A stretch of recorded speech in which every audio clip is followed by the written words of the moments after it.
Seven on Sundays podcast is intended for mature audiences. Episodes discuss sensitive and fraught topics that many teens and 20-somethings face, but may be triggering. The content may not be suitable for all audience members. Please take caution when listening. Good morning, good afternoon, good evening, Seven on Sundays listeners, and thank you for joining us for part 2 of our interview with Betsy Stephenson. If you didn't listen to part 1, I suggest you do. We are talking about a very important topic, which is the death by suicide of her son. And by the way, listeners, Betsy's book, Blackbird, is now out. You can find it wherever you buy books or downloads of books. It is absolutely fantastic. I highly recommend it. So we're going to jump in now. There's two things, Betsy, that you brought up that I think are really important for parents and friends and kids to hear, is that depression in males shows up differently sometimes, or a lot. And some of the telltale signs might not be what you think. It's not crying all the time and sad and despondent. It might be, like you said, not eating, not sleeping well. And the big indication for me is frustration and low frustration tolerance, irritability, really irritable. Men who are depressed, it really might come off as super irritable, and that anger that doesn't have a place to go, again, because sometimes it's the really nice guy that doesn't know how to handle that. And so that is one. The other one is when people hear the words burden, or I don't want to burden you, I don't want to worry you. That in my mind is ding, ding, ding, ding, ding. That's a big one, because that tells me it is that kind of kid that is like, I'm hurting inside, but the last thing I want to do is burden or worry you. When that happens, the best thing a parent can do is call it out. And you say this in the book, and it's so good to say, hey, I know you, and I heard you say you don't want to worry us. Worry me. I want to help shoulder this. Let me help you. Let's worry together. Let's do it. Like, I'm okay with it. I'm a strong woman. I'm a mom. I got this. Let's do it. When you hear these things and learn about these things, the more that we need to know as communities and families of like, yeah, let's pay attention to those things that are so subtle. Nobody would pick that up unless when unfortunately, very sadly. But those are two things I want to say out loud. Well, the frustration, it's interesting that you bring that up, because I have 3 kids, and Charlie was the youngest, and his sisters wear all their emotions out all the time, 100%. And I do think it shaped him growing up with 2 older sisters who were always just out with however they were feeling. I mean, we always talked about emotion and mood, and I've had bouts of depression, and have always been open about it. So he was hearing this and absorbing this. And one of the symptoms when I was depressed, particularly in my young motherhood years, was anger. And I wasn't down. I wasn't mopey. I certainly wasn't low energy. I was pretty charged up. I was working full time, and my husband had a big job where he's traveling all around the world, and I had 3 little kids. And when it would come out, I was raving, furious, mad. And I couldn't take it out on the kids. In fact, my coping mechanism with the kids was to laugh at them. So if I came home from work and they're all crying, I'm like, I can't believe this is what I walked into. They're all crying. I've been on my feet working for 12 hours and they're all losing it. And I would just laugh and laugh and laugh, because that's all I could do. But I was mad. I was mad. And, I kicked a hole in my closet wall. There may have been a pot that flew across the kitchen, things like that. And so Charlie We're cleaning out his room where he killed himself, the room where he lived and died. And we take the posters off the wall, and they're all covering holes in the wall. He'd punched holes in the wall. He broke the door. He was very frustrated. But he literally covered it up. He didn't want anyone to know. I think this is so important that the two of you have just shared this, because I would never, as a mother who even had a daughter who struggled with, depression, I would never think that those were the three things. Not eating, not sleeping, maybe girls, but like the irritability. And I guess that's true. That's the emotional outlet we allow young men. That's really powerful. Thank you for sharing that. Those holes tell you that he was dealing with it, like he was trying to get it out. Depression isn't like, I'm down in the dumps and I can never get out of bed. If you have a loss like you had, yes, you may not be able to get out of bed for a long time. That is a situational whammy to the system.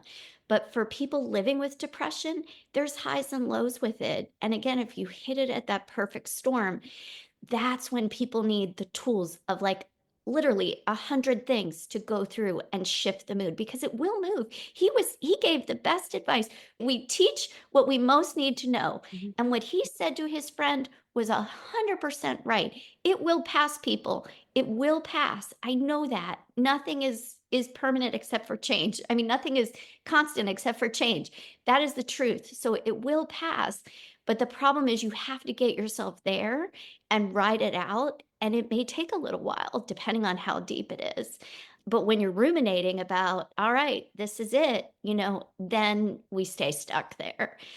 Having that list of things, I encourage my clients, I've done this since, little kids on up to 70-year-olds, have a bag of coping skills. I put it in a Comcast bag because I'm like, change the channel.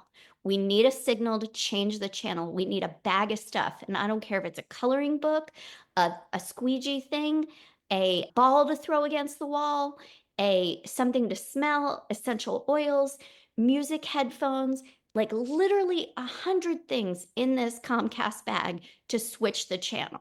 We need to switch the channel, and everybody in life needs this. He is not alone in depression, and he's not alone in needing to change the channel. If you're one of those people that kind of gets stuck on a channel sometimes, we need to know how to do that. And that's what therapists do, is help them with, all right, how do we change the channel here? The age-old thing of crazy is a loop around the ear. How literally perfect is that? I've got that in my other book, that is Totally. literally perfect. We go crazy because we're in a loop. We're in the same loop over and over and over, and we've got to get out of the loop. So whatever we can do, and reach out to your parents. You were the most loving mom, Betsy, and you were brave to go there, to a place where people wouldn't go, to say, and Stephanie, I know you have too, I have too, but to say, are you feeling suicidal? Are you feeling like you might hurt yourself? Those words are so important. And even if they don't want to tell that, which they often don't, because that is the most vulnerable you can get in some spaces, I want to make sure we don't perpetuate that myth. Let's tell people. If we feel like we're going to hurt ourselves, we got to tell people. But you had the bravery to do that. And then the next step is to say, all right, let's find a way to change the channel. How can we change this channel? And I have something to add to your bag of coping, please. Which you probably already have, but I want to point it out that in Charlie's case, our family kind of jokes between tears that if the kid had just gotten some breakfast, he'd still be here. Yeah. It was Sunday morning. He'd been out late. I don't think that he had had a ton to drink. I don't think it was one of those like wild nights, but he was drinking. He felt rotten when he woke up. Right. And then whatever depression's lies were lurking in his mind, whatever sort of, regrets or cringy moments from the night before that mean nothing to anyone but him, whatever uncertainties he was feeling or lack of motivation he was feeling, and he was hungry. He was nutritionally depleted. And he said, okay, I don't want to do this anymore. Like, eat breakfast first, kids. Just eat your breakfast and then let's talk. Like, please.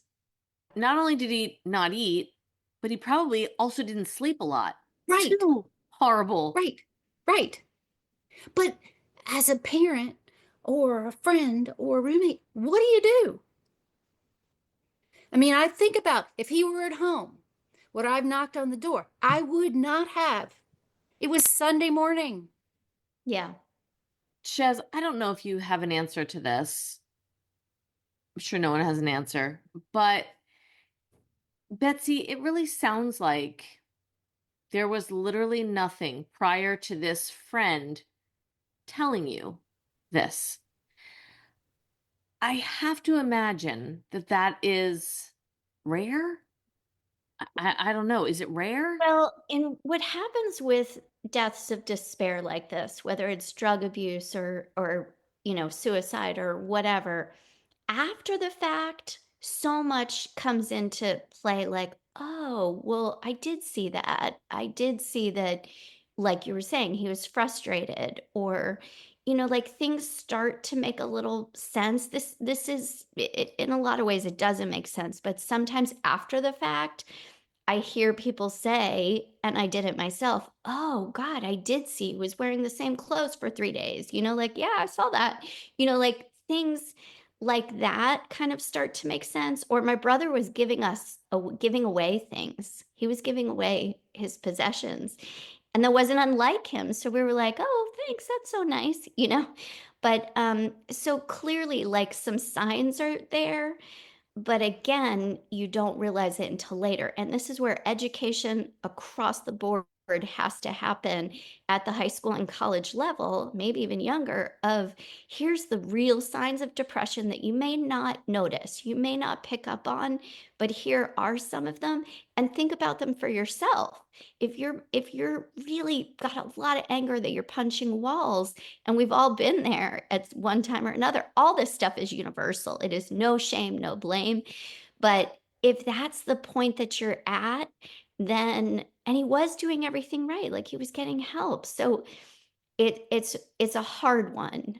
And without knowing the kind of help he was getting or what was happening, and you're right, food, sleep, like the basics need to be taken care of too. So I don't know if that answers your question or what you might say, Betsy, but go for it. When Charlie was in second grade, so 7 years old, he went through a time where he was really agitated, just absolutely out of sorts, grumpy, a little defiant, and mostly just unpredictable in his mood. And his teachers weren't concerned. In fact, they didn't even really see it at school. We saw it mostly at home. But I was concerned enough, and also I had a rather chaotic household. So I was like, okay, I just need to see what's going on here. So we took him to a child psychologist. We wanted to see, is there kind of a mood thing? Is there a developmental thing? Is there, maybe it's ADHD, maybe, I mean, there's so much growth and change in those early years. And we're like, we want to make sure we're putting him on the right path, right? Right school, right activities, whatever, before it's a problem. And so he saw someone for about 9 months. And when they're that little, the parents also meet with the doctors, right? And he was always a dream in his therapy sessions. He just played and talked and was adorable. And, he never gave me a hard time about going. He never resisted. He was never too emotional afterwards. And she's doing pulling about all the tricks, drawing and storytelling and play therapy and also just all these things. And she just was like, this is the greatest kid. He's wonderful. And she was really trying to see, is there something going on that we need to know about? And there was nothing. She's like, we ended the therapy because it was like, I've turned over every rock that I can. I've used every tool that I have. And he's just a delightful little boy who, whatever. And we would still see this behavior at home while he was in therapy, but nothing came out with that. So, of course, after he died, I am like wanting to do forensics on his entire life. And I have two therapists. And one of my therapists is a trauma specialist. And I really worked with her on this line of, what if he was really sick from the time he was a baby? And he just held it together, and then he blew when he got to college. Or what if there was a traumatic event? I don't know. We all have babysitters and coaches and teachers and sleepaway camp and all those things. What if there was a traumatic event that we don't know about, and this is how it came out? And she said, the thing about putting a 7-year-old into therapy, particularly extensive therapy, and this was a wonderful woman, I have no doubt in her abilities, is they can't hide anything.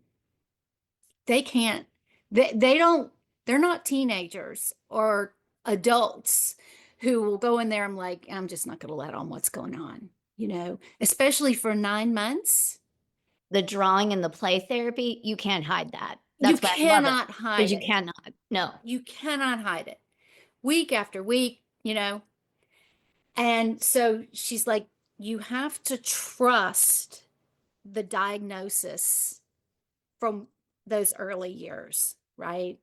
You can't spend any time questioning that. You did everything you could to try and make sure he was healthy and in a good place. And he went on. I mean, like, there was no interruption for him. He went all the way through. He went to a great high school. He went to his first choice of college. He played sports. He volunteered. He had lots of friends. Like, that behavior literally disappeared, by middle of 3rd grade. It's like it didn't happen. And it was also very, just around us, like, we told his teacher after a little while that he was in therapy and why. And they were like, she said, I don't even know. I can't even imagine him behaving that way. Right. Because he was not showing that at school.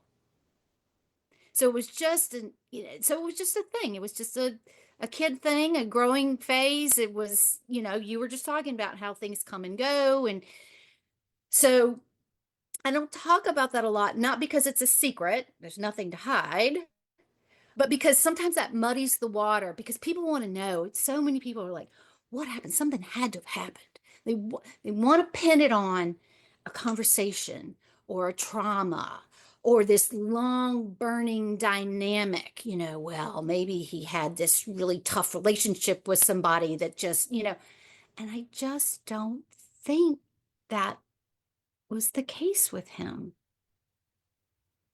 I think as human beings, as parents, I mean, I know I feel like this. This is like the strangest thing, but I'll see something that happens to a kid. Let's just say they're 16 and my children are all over the age of 16. I think, whew, thank God we passed 16.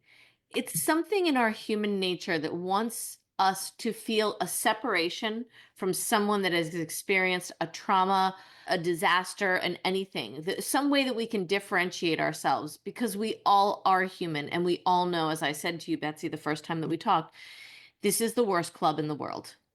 It's literally the worst club. Nobody wants to be part of this club. And when we're rationalizing in our brain, we're trying to say, how am I different? How is my kid different? My kid my kid never experienced sexual trauma, or my kid never did this, or, was never bullied on the playground. And somehow that saves our kid for another day. And I really think that's all. They're trying to find the answers. And I think it's really, says something about you're allowing it to have just been what happened. You can't bring him back, and you're willing to say, what could I did what I could do. Of course, we always think we could do more in retrospect, but in the moment, you tried everything you could. Your family tried everything they could. Your daughters, your husband, you tried as hard as you could. You provided him with the services. You gave him the support. And that's all we can do, You can't sit around for the rest of your life waiting for the other shoe to drop. You have to allow that person to go into the world and say, I've given you everything, and I hope that I've given you enough to hold you and to sustain you, and so that you get to the other side of this. But the truth of the matter is, we can't. I want to say out loud, depression is enough. Depression is huge. Mm. And that is enough of a reason. We don't need, I mean, it'd be nice if there was a pinpointed thing or a reason or a something, but depression is really a sticky wicky, hard, sneaky, as you said in the book, thing that we don't know all the ins and outs, and it manifests differently in different people in different time periods, different ages. So we do the best we can with that, but it's a hard one. And we don't have, a quote unquote cure, so to speak. We're doing and making some great strides with some great therapies, but it's going to take a lot more research, a lot more work. My beef with psychiatry is that we have to start treating brain disease as we do everything else.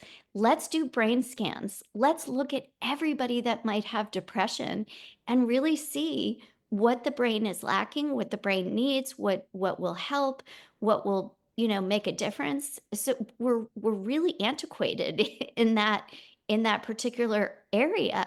And that needs some attention because this is an epidemic. For me, depression is enough, and that's, a biggie to know. And we're going to do the best we can with giving people open forum. The best thing that you did, Betsy, that I'm so grateful to you that you said out loud, this is how my son passed, and that you did what you did, because in sharing that, that's what's going to make a difference to help people to understand more about this disease as a disease. I hope so. I Yeah. hope so.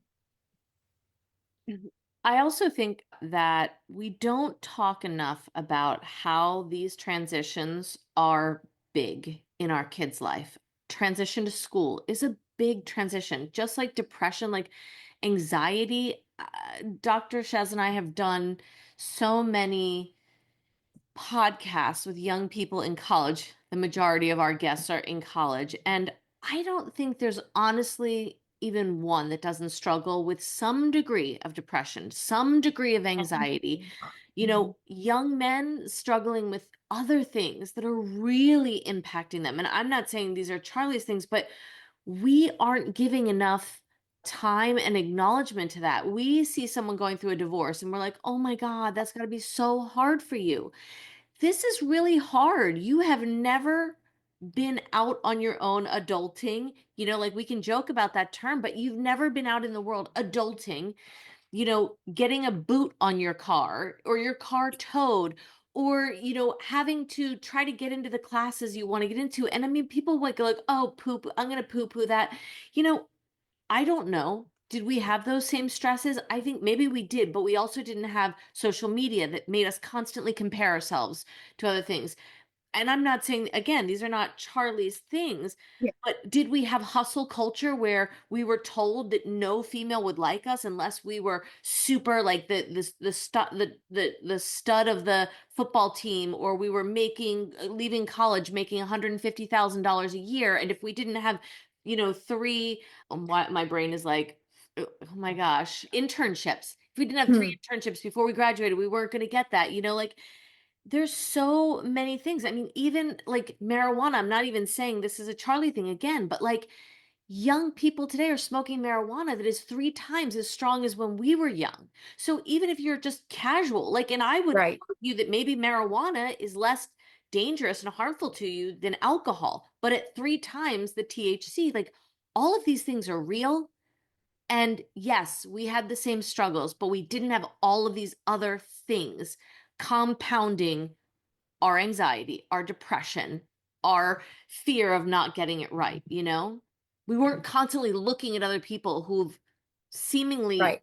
fakely have this perfect life.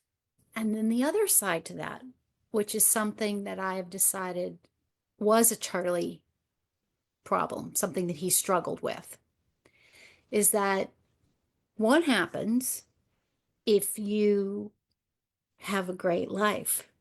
You've got parents and siblings that adore you, that you like and you have fun with, that you have things in common with. You've got a great sense of humor. You have opportunity. It doesn't even matter if you have every opportunity you want, you have opportunity. You have support. You have fun. You do well in school, whatever that means. It means something different for everybody, but you're not struggling in school. Charlie was a good looking kid. The girls liked him. We have so many people after he died. I can't tell you. I thought I was going to marry Charlie. My daughter thought he was going to marry Charlie. Don't tell anybody, but I always thought I'd marry Charlie. Like, he was that guy. He was the one that everybody was like, what a great guy. You want to spend the rest of your life with him. So that's your life. And you still feel like shit. This is so important, Betsy. This is so important because I think that I hear this all the time. I think people rob themselves of the ability to feel bad and to allow themselves to feel it because they compare, well, I'm not starving in Africa, or Yep. I'm not in the middle of a war, or I'm not this, that, and the other. And that is a real thing. That is so common that it has been drilled in, I think, that we don't deserve to feel bad because we're not as bad as somebody else. And women do that a lot. Women do that even more than men sometimes, but I think that's a societal thing that has to shift. I wrote an article on how, just like they say, comparison is the thief of grief, of joy. I Mhm. think comparison is the thief of grief.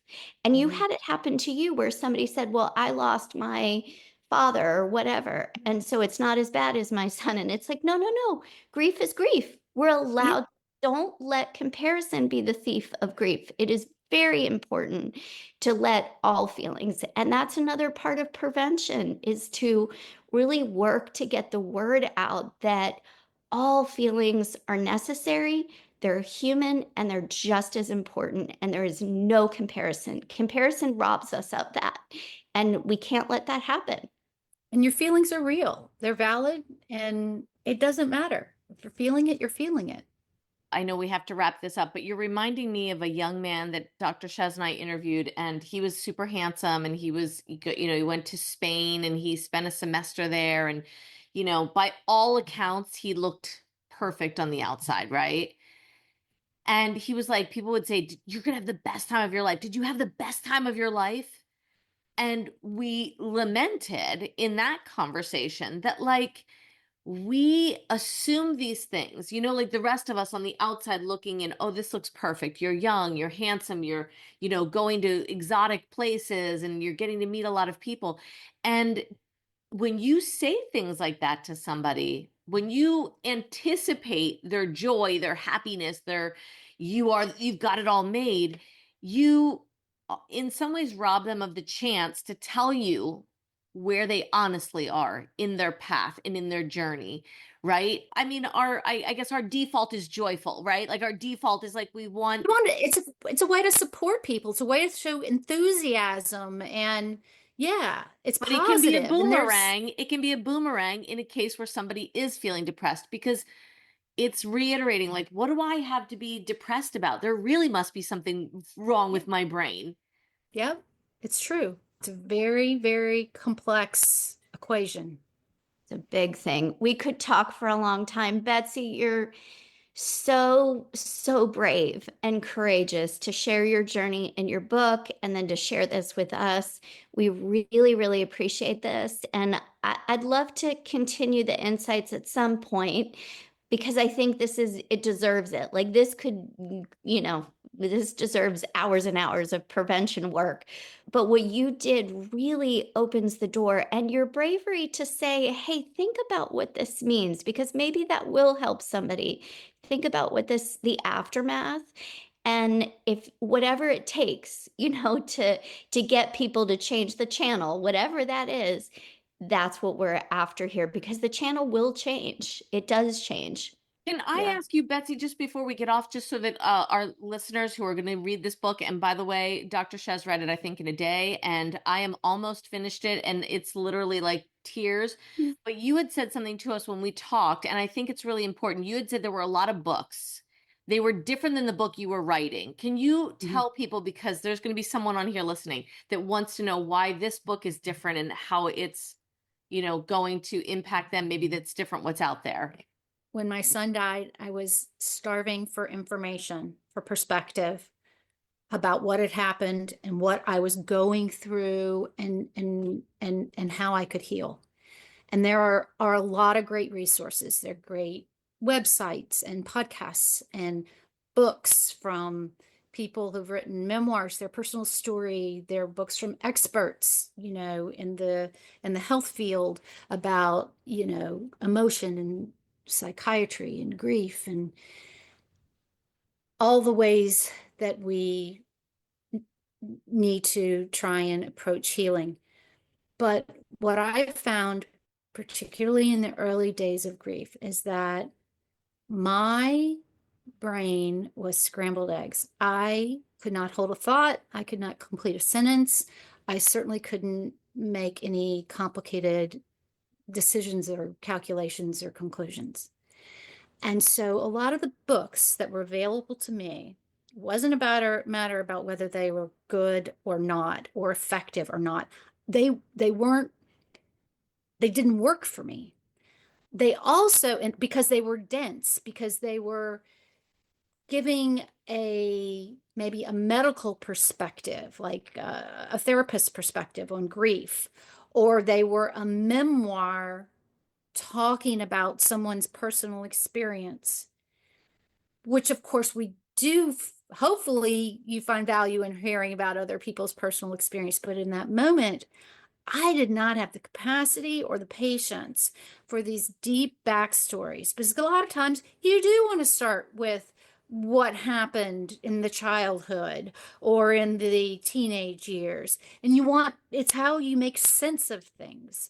And you put those stories on paper in a memoir, and then someone like me comes along and reads them later and they go, oh, I can relate to this, or I cannot. But when you're in the throes of grief and you're trying to understand why your son killed himself, you need to know what is going on now.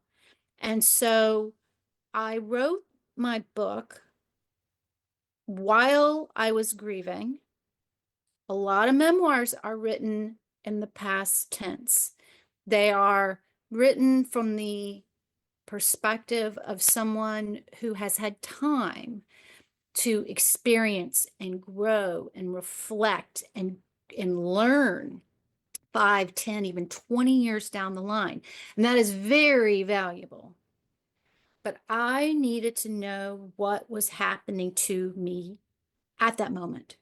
And so I wrote about what was happening to me in a way that hopefully people who are experience this or trying to support those who are experiencing it so they can know what is going on. My memoir's in the present tense. It's not in the past tense. And that is a little unusual for something, for a topic like this, for grief related. The other thing about this book is that I wrote it as not one long narrative, not one long story, but as very short segments, because the grieving brain can literally not comprehend more than a few minutes at a time. And so if I had a big question that I was wrestling with, and then I really want to try and understand, and I put it on paper, it might be 6 pages, but I would wrestle it down to 3 paragraphs because it was important to me that I got right to the point so that people understood when I'm dealing with the existential why. We're not going to take forever to spell it out. We're going to put it in a bite-sized piece that anyone can understand wherever they are in the grief journey, whether in their middle of it or they're supporting someone who's in it. And hopefully that also means you can put the book down. It's heavy. It's serious. It's not a light book. My mindset when I was writing it, I was like, make it worse. Just make it worse. Like if you're going out there with all this really deep, uncomfortable stuff, go as deep and uncomfortable as you can. That's the way you're going to get to something that's meaningful. And so when it's that heavy, you got to be able to put it down. You can't, I think it's a very healthy person who can read it in 2 sittings, right? But I designed it so you can put it down and you don't have to be like, oh, wait, I lost the thread of who are those people, or what was that event, or what did that institution mean to them? The way you wrote it was just brilliant to me, because you're absolutely right that the grief brain cannot handle more than small bites, but the bites were powerful. You're absolutely right. And I would sometimes reread when one chapter, so to speak, was like, a paragraph. I would reread that and I would just be like, whoa, that's deep. So you did a really good job of that. And there were so many helpful hints. I almost feel like I want to write down like Betsy's 25 things. Like, don't ask, how are you doing? And, I might not want a hug. Like, that's maybe for you and not for me. Like, there were so many things that just made me think that I want to be mindful of in those situations, because again, you don't know till you know. So you were really illuminating us to that fact. And I wanted to say really quick before we end too, that I just saw the bracelets on your wrist. And for Charlie, you guys created the bracelets that say check on your friends. And that is such a good message, that do check, and it's an action step to go deep. Don't just check and say the words that I don't even want to say anymore, Betsy, thanks to you. How are you doing? Don't even say that. Just say, what's going on for you? What's on your heart? Where are things for you today? Go deeper than the how are you doing, because how are you doing? We often get what you got, which is fine. I'm fine. Fine isn't even a feeling. I tell kids all the time, I'm like, fine is not a feeling. I'm not going to take that one. It's got to be a feeling. But if you can't do that, go deeper than the how are you doing. Really check on your friends, because we're all in this together. So I loved that you did that. And the sad thing is that, again, these statistics, our kids, Betsy, and I'm sure you too, Stephanie, my daughter has, I think, 4 friends under the age of 23 that ended their lives, and Charlie being one of them. But that's a lot. That is a hell of a lot. So this is important. Check on your friends. That's a beautiful action step. I want And to it doesn't have to be serious. That beautiful thing about check on your friends, it's also good for you. right. It keeps you connected. It keeps you engaged with your community. Right. It doesn't have to be a serious heart to heart. It's part of living in the world and engaging with the world to check on people and to make sure it keeps us from getting too much in our heads if we hear what what's going on with other people. Hopefully it can spark the important conversations that maybe head off, serious feelings of isolation or despair. But also, it's just a good thing. It costs nothing. It's a simple thing. There's no reason not to. There's literally no reason not just to check in on people from time to time. And if they don't respond, they don't respond. It doesn't matter. I love that. Yeah. Thank you so much, Betsy. You've given us a lot and our audience a lot to think about. And I too hope that we can continue a conversation down the road. I'd love to talk to you after the book is officially out and hear about the feedback that you've gotten from parents, because I'm sure that, again, will be another growth moment for you where you'll, it will take you to the next level of understanding this whole process. So that would be a great time to check in. So thank you so much for your time and your honesty and willingness to share everything. And now, thank you to Charlie for watching over our conversation. Woo! Yes, I have chills. Thank you, I just got Charlie. chills too. I gave myself chills. Ooh, yes. Thank you My so much. guy. Very enlightening. Thank you. Thank you. And this is my first interview. Oh, So wonderful. I So thank honored. you for being such a gentle starting point, because my day job, I'm a PR person and I media train people and I do a lot of media strategy. And I know you're not reporters, but it's the same mindset. You're being interviewed. And I have a healthy, maybe unhealthy anxiety of this kind of conversation where it's about me and I'm on the record and all that. And so I was quite nervous, and it's a good reminder that it's just a conversation. I know my story, it's already out there, and I appreciate this format allows us to just talk. And I think that will help me as I try and get the word out about the book, because, I really want to do whatever I can to get it in people's hands. And the only way to do that is to talk to people. So Great writer. You're a great writer. It was very hard to read, but very well written. So I'm excited for people to read it and give you their feedback. Thank you so much. We're honored to be your first interview. Yay. Yay. Of many. Well, we'll talk again soon. Okay, thanks. Thanks, Take Betsy. care. Bye. This was such a powerful interview with Betsy again, and several things really stood out to me that I think are important that we talk about. One thing is, it's important to know that the rates of depression are really high. 21% of Americans will experience depression at some time in their life. So this is not a rarity. This is something that's more common than not. 21% is high. And usually depression accompanies other disorders. That could be anxiety, OCD, PTSD, all kinds of other things. So sometimes it may not show up exactly as you think depression is. And that's what our interviews with Betsy really highlighted, that we may miss some things, and a really good diagnosis is paramount. That is so important. And so if you worry about somebody in your family or your friends, or you have concerns, the first line of defense is to go get a really good diagnosis so that so that the person knows what they're dealing with. And then they can bring in all kinds of tools and different things to help them. Another thing to know is that sometimes the signs and symptoms do show up early and really young. And that's important for us to realize, because they may look different when they're young versus when they're a little bit older. The other thing to realize is that some people are really good at masking pain. And I have a feeling that Charlie was good at masking pain.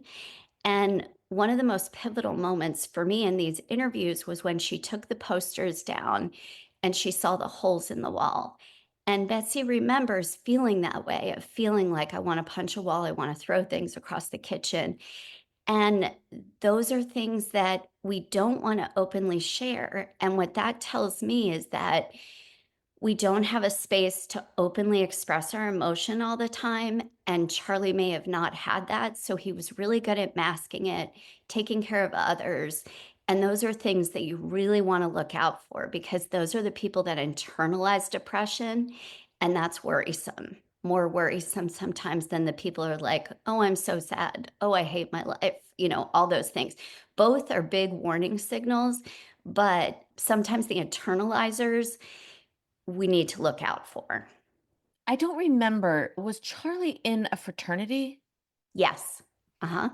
So what you're saying is really kind of just clicking in my brain that, you and I just spoke at a fraternity and, we saw how these boys were, I think, aware of each other, and we were both rather impressed with that. But what we got as feedback afterward is that they didn't have a lot of these places where they could have these open conversations.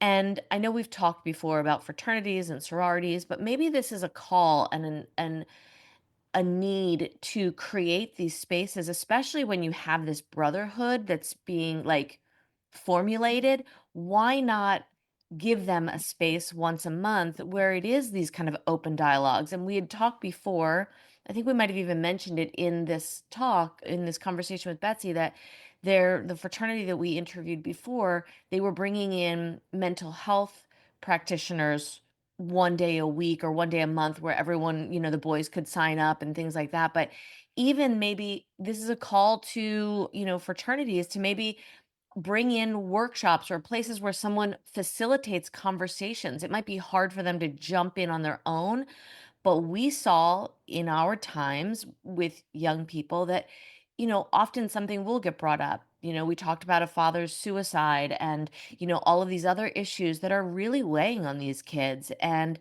I just think, Betsy is so brave for acknowledging that her son died by suicide, something that doesn't get talked about. We also need to be talking about the fact that young men don't have spaces to talk, to share these feelings. Maybe, the next Charlie will have a space where he can say and express himself, and a culture that encourages young men to connect on a deeper level and really talk to each other. So I just want to say thank you to Betsy and say, if you're a fraternity or the mom of a son in a fraternity or a sister of someone in a fraternity, you can recommend this. These kids can bring it to the presidents of their fraternities or, the Panhellenic and just say, can we do this? Can we bring in people once a month so that we can have these open discussions? Because we shouldn't have Charlie's. He's young. He had his whole life in front of him. He was an amazing kid from everything that I saw and that I read or heard from Betsy and from you. So, the goal is when we know better, we should be doing better for our sons. Yeah. Amen. What happened with that other fraternity is when they lost a brother, they brought in a counselor. So that was after the fact. You and I want to see it proactively. Like let's really bring this to them. It is really difficult to walk across campus, to make the call, to get the appointment, to make the appointment, actually get there. I think it was such a brilliant idea that our other guests said that people come to them and have office hours, so to speak, where they do have a private confidential space. And then what you're talking about is a group space where they can support each other and say, hey, I've got this going on and it's not feeling great, parents getting divorced, whatever it is. I think that would be so powerful. And I think it takes a really special facilitator too, like Yes. you can't come in with a presentation. I mean, yes, we had a presentation, but you have to leave space for conversation because the conversation and the digging in is more important than what you're presenting. It's letting them know that they have this space, that you are knowledgeable, but there is space for them to talk, to raise their hand and to speak out. And, you know, I just, it's not about like, I know that a lot of the Panhellenic, they have these requirements that you have to have X, Y, and Z type people, but it's not just about presenting on No, consensual sex. It's about no. keeping and holding space for conversation about things that are really challenging them and where they feel as though somebody is a lifeline there Yeah. for them, you know? It's guided therapeutic support. It's Mhm. not therapy, so to speak, but it's guided therapeutic support would be ideal. The Yeah. other thing I have to say out loud is if you're struggling with depression, anything, suicidal ideation, please call 988. It's free, it's 24 hours. For the most part, there's all kinds of college suicide hotlines too, and that are manned by trained college volunteers, so to speak. But 988 is available, and please reach out. What I loved is that Charlie's roommates and brothers reached out to the parents, and college students should have their friends' parents' numbers. Whether Yes. they know them or not, they should say, hey, so and so is not eating, so and so is not sleeping, because you're kind of on your own. And we as parents want to know, hey, somebody's looking out for my kid. I love that you said that he's not eating, he's not sleeping. I mean, there Uh-huh. are some red flags that maybe you can just, share that, if you see your friend is not eating well, like all of these things may not be signs of depression, but all of these things decrease your ability to be resilient when you are feeling low, right? If you're not Yes. eating properly, if you're not sleeping properly, if you're drinking too much, none of those things will help you bounce out of feeling depressed. So they are not necessarily warning signs that something's wrong, but if you see someone's not doing well and those things are happening, that is like a triple, quadruple whammy to their mental health. There's the mood, like if you see a mood change. But then, as we were talking about, the irritability, the kind of anger, sometimes isolation, sometimes sleeping too much, sometimes not able to sleep, sometimes, like you said, risk taking behaviors, lots of substance use, kind of escapism stuff. It's not just as we would think that I'm kind of down in the dumps. It's all these other signals too. And sometimes even gut issues, like sometimes, again, with males, or it could be females, because Betsy had similar things to the irritability. So I don't like to just pin it on one or the other, but sometimes even like digestive issues, gut issues, that can signal I'm internalizing everything and I'm internalizing a lot. I said before during the interview, if you hear the words, I'm worthless, I'm a burden, it'd be better if I wasn't here. If somebody's kind of thinking about ways or researching ways, that is a huge red flag.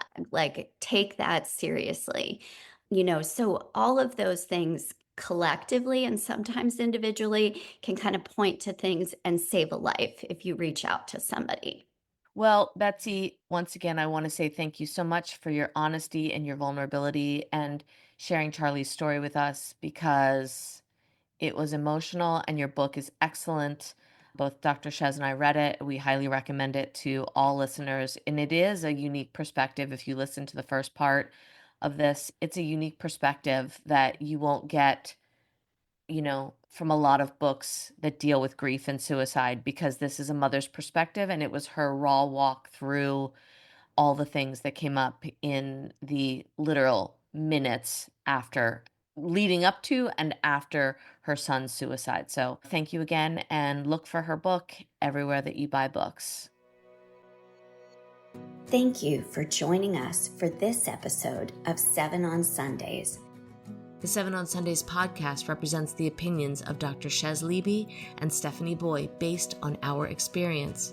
It also shares the stories, behaviors, and opinions of our guests that we do not necessarily condone or view as healthy.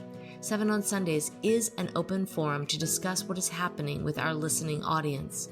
Some names and details of our guest stories have been changed to protect their anonymity. This podcast is not a substitute for mental health treatment. If you are in crisis and in need of mental health support, please call 988, the Suicide and Crisis Lifeline. It is free and confidential. Join the conversation and connect with us through our website, 7onsundays.com. That's the number 7 on Sundays.com. We encourage everyone to do their own research. Thank you and be well.